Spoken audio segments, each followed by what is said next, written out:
Pois sí, amigas e amigos do termómetro, necesitamos vos. Mais ben, Xenxo, esta gaviotiña que vedes aquí, necesita vos, porque Xenxo necesita unha piscina para poder refrescarse. Estamos aquí con Inés, que ela nos vai explicar todo un pouquiño mellor. Inés, que tal? Bo día, ti eres unha das cuidadoras de Xenxo.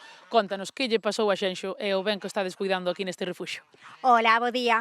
Pois Enso chegou ao seu casa a nós o día 9 de abril porque, bueno, recolleu un rapaz e pensou que tiña unha rota.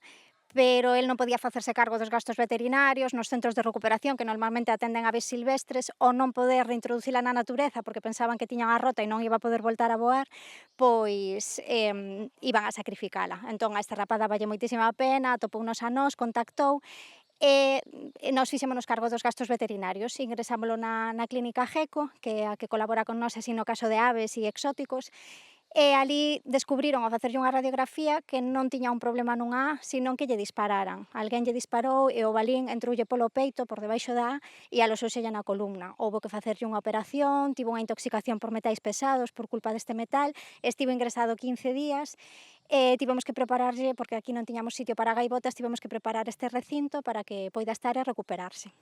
Claro, e agora cal é o seu estado? Sei que vai un pouquiño mellor gracias ao voso santuario.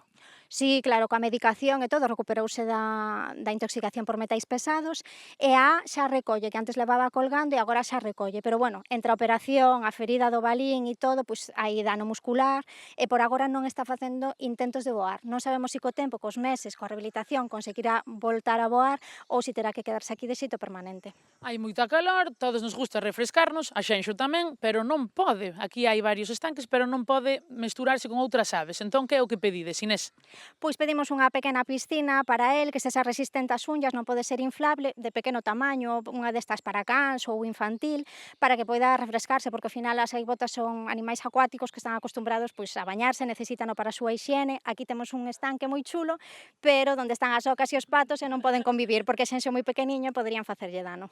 Vale, pois moitísimas gracias. Compañeiros, amigas e amigos do termómetro, necesitamos aquí para este santuario Vaca Loura unha piscina para Xenxo. Así que xa saben, póñense en contacto ou co termómetro ou co santuario, porque Xenxo necesita darse un chapuzón.